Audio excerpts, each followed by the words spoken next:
Hasbunallah wa ni'mal wakil, ni'mal maula wa ni'man. Assalamualaikum warahmatullahi wabarakatuh. Alhamdulillahi rabbil alamin, wabihi nasta'in ala umuri dunya waddin.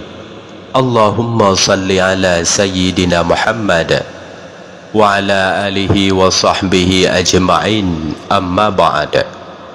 Rabbi syrah li sadri wa yassir li amri wahlul 'uqdatam min lisani yafqahu qawli.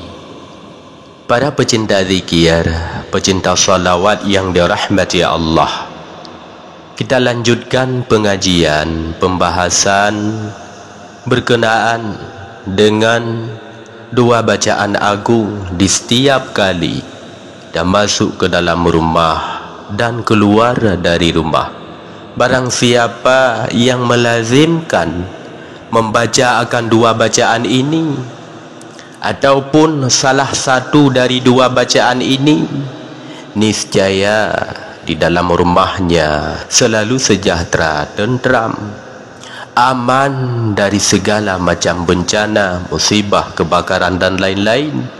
Dan Allah melimpahkan berbagai macam rahmat, nikmat pada penghuni rumah tersebut dengan barakah dari dua bacaan ini. Di dalam kitab Azkar, bahagian daripada adab ketika masuk ke dalam rumah dan keluar dari dalam rumah, sebagaimana terangan di dalam kitab ini, barang siapa yang membaca surat Al-Ikhlas, ini bacaan yang pertama, barang siapa membaca surat Al-Ikhlas 3 kali ketika masuk ke dalam rumah, niscaya Allah menghilangkan kefakiran an ahlil baiti wa anil jirani, dari penghuni rumah tersebut, dan bahkan berkahnya akan dirasakan oleh tetangga-tetangganya. Ketika masuk ke dalam rumah membaca surat Al-Ikhlas, Bismillahirrahmanirrahim, Qul huwallahu ahad, Allahus samad, lam yalid wa lam yulad wa lam yakul lahu kufuwan ahad, 3 kali. Begitu juga di saat keluar dari rumah, dengan keagungan surat Al-Ikhlas yang dibacakan di setiap masuk dan keluar dari rumah sebanyak 3 kali, niscaya penghuni rumah tersebut akan selalu berada di dalam kecukupan urusan harta, tiada pernah kurang sedikit pun, dan Allah akan melimpahkan kedamaian, kebahagiaan, ketenteraman di dalam rumah tersebut. Ini bacaan yang pertama, 3 kali. Bahkan bukan hanya ahli rumah tersebut yang merasakan, wa anil jirani, dan juga Allah memberi keberkahan-keberkatan juga bagi jirannya, bagi tetangga-tetangganya. Bacaan yang kedua, barang siapa yang membaca ayat kursi inda dukhulil manzili, ketika masuk ke dalam rumah, niscaya bacaan tersebut menyebabkan keramahan di antara penghuni rumah. Maksudnya, membaca ayat kursi ketika masuk rumah 1 kali, ketika keluar rumah 1 kali, penghuni di dalam rumah tersebut baik akhlaknya, jauh daripada dawa-dawi, selalu ramah, bahagia, tentram di dalam mengarungi kehidupan ini. Dan sangat baik dua bacaan ini digabung sebagaimana keterangan di dalam kitab ini.